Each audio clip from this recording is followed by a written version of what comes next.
Nearly a year ago, Senator Flake and I stood here after a meeting with the then directors of the Phoenix Hospital and reported that we had been assured by them that there was no problems that existed at the Phoenix VA hospital, and what problems there may have been had already been taken care of.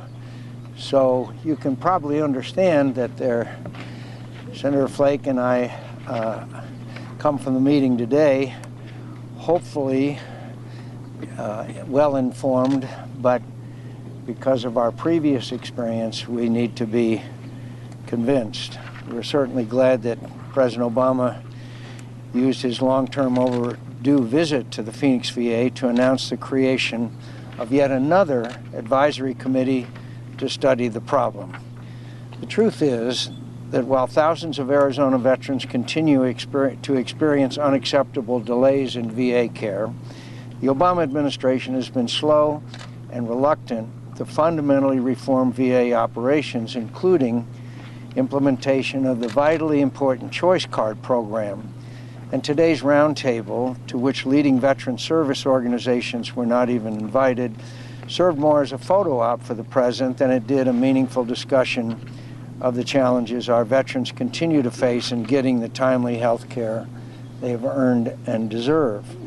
At the roundtable with President Obama today, Senator Flake and I questioned the administration's obviously foot-dragging on fully funding and implementing the fundamental VA reform law that he signed into law just a few months ago, which is essential to delivering better health care to America's veterans.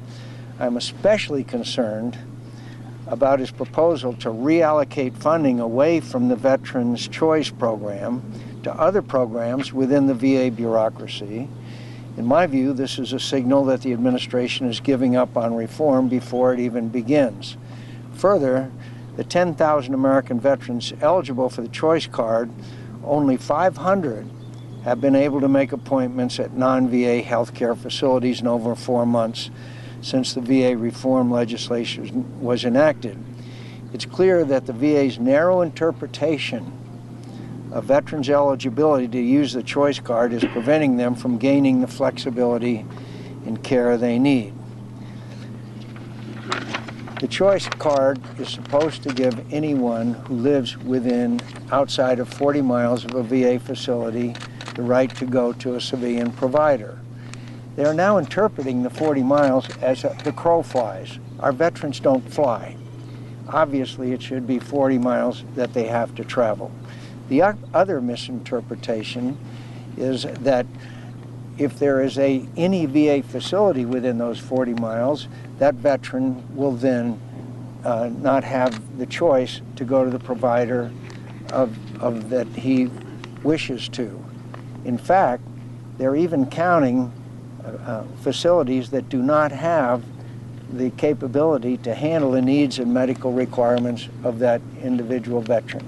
So what we have seen here is the VA, the bureaucracy, is fighting back against implementing the letter and the intent of the law. That has to change.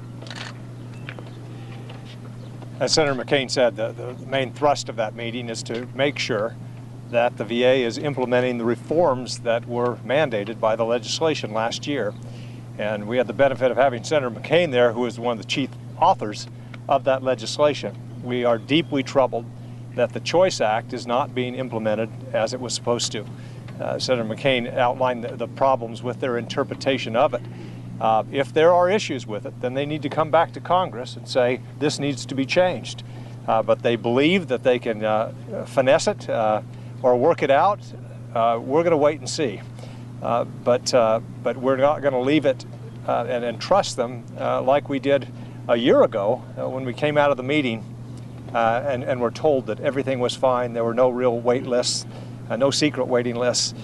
We need to verify that they're moving ahead and that they're actually implementing the legislation that they're charged to do. Questions? Yes, I saw that the judge ordered Hellman get her bonus back because he hasn't ruled yet on whether she will end up getting her bonus. Do you guys have a comment on that? If anyone believes that she deserves a bonus, I have some beachfront property here in Arizona for them. Senator McCain, will anybody that has been found that did indeed game the system be facing any kind of criminal charges?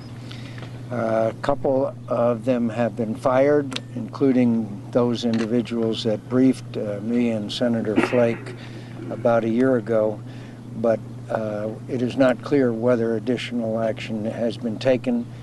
And by the way, we have a very active chairman of the Veterans Affairs Committee, Senator Isaacson. He will be holding these people's feet to the fire and demanding answers and information. Senator, do you expect more leaders to be held accountable in the future here at the Phoenix VA? Not sure about the Phoenix VA, but Senator McCain asked the question with the expanded authorities that we gave to the new secretary in terms of firing, how had that been utilized? And the answer was, I believe, a total of 5, including the 3 here at Phoenix. So in all the VA system and all the problems that you've had around, only 5 individuals have been fired or have been removed or took early retirement. There are many investigations going on, we are told, but we'll have to wait and see the outcome. They're sure making that a slow process. Senator, you referred to it as little more than a photo op of the president. So what was the substance of what was actually discussed in there? Or was there any? Well, the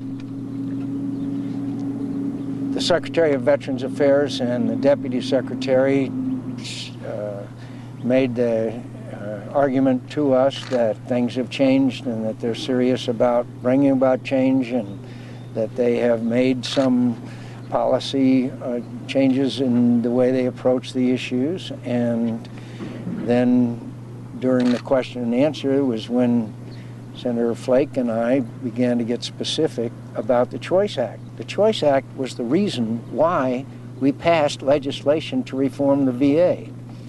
And I have to tell you that their answers were not satisfactory. The best answer we could get from them is, well, we will look at it. And they even said, well, we can't implement the 40-mile rule because we think it would cost much more than was estimated by the Congressional Budget Office. That is not a reason not to carry out a law that is passed by Congress and signed by the President of the United States. So that answer was particularly unsatisfactory. Senator, was there any mention of any of the veterans who allegedly died on that waiting list? No, no mention of that. Let me just say one thing that was talked about in there. They've, as Senator McCain mentioned, they put together a new advisory board. At last count, I think there were 25 or so advisory boards already in existence to advise the VA in some form or fashion. I don't think any of us believe that the 26th is the charm. What will bring about reform is implementation of the Choice Act. And that's what the meeting to us, that was the real purpose for us being at the meeting, to make sure that the Choice Act is being implemented. Which it is not today. Earlier this week, the director of the VA told the state legislature that hiring was up with 320 new hospitals, wait times are down, those sort of things. Does any of that make an impression on you? Hiring is up. There is some reduction in wait times, but it is still a very unacceptable number. They're down by some, I think around 14% in some areas and more than that in others, but there's a very, very long way to go. And our veterans in Arizona, especially those that live more than 40 miles away, are still not receiving the care they need and is required by law. What would you should mention is it's not just wait times that are the concern. Wait times are down. I think everybody recognizes that. But then the IG report, a new one just came out saying that those who had needed a test in the urology department, if they weren't able to get that and had to get it out in the private sector, then the VA wasn't getting that back. And so they didn't have results of the test for a long time. So it's not just the wait time that's a problem. And some of the problem we have is when we get briefings, we only hear the good news. We only hear, the wait times are down, but we don't hear about, the latest IG's report or what they're investigating. And so there's a lot of trust that still needs to develop here after what went on here. Senator, did you get a sense of the morale inside the Phoenix VA, and how does it compare to a year ago? I think obviously the removal of the people who were in charge is bound to help. We get mixed reviews from our veterans who come and visit our office. By the way, 500 we've heard from that want a choice card and have not been able to get it, and many hundreds more who have heard about or received the choice card and don't know how to implement it. So I'm sure that there has bound to have been some improvement. There has to have been. I mean, after all, the allegation is that 50 veterans died while waiting.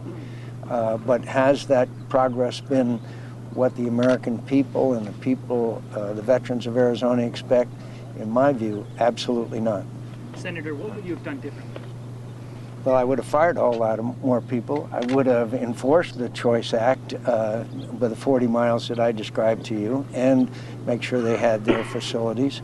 That I think I would certainly have not have said there's a facility available that doesn't treat the need of that particular veteran. And I would have done a thorough evaluation of every person who works there at the VA. There are many that are outstanding. There are many that are not doing their job. Just on what point of what we would do differently. One question I asked was, if we're not implementing the Choice Act, if we can't allow veterans who can't get care at a clinic that is within 40 miles to get private care, what is the cost that they're concerned about? How much is the delta between what is currently provided and what would be needed?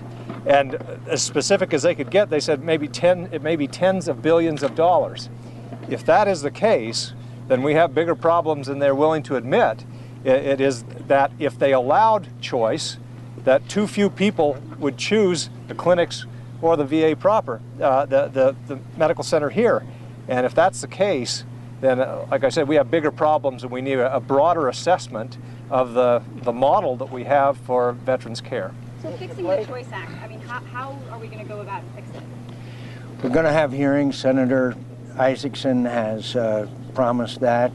We can write in aspects into legislation, but the only way to really get it done is publicize it enough so that they carry out the letter of the law and the intent of the law. They are not now. And it's events like these that are going to put additional pressure on them to do the right thing. And if they don't, then there will be those of us who will demand new leadership. Senator McCain, it seems like we get a director every 3 months. When are we ever going to end up with a permanent director at the VA? Thank you. They say that they are interviewing people as we speak, and obviously we need a permanent director and one who comes to the job with credentials that would reinstill faith and confidence in the leadership of the Phoenix VA.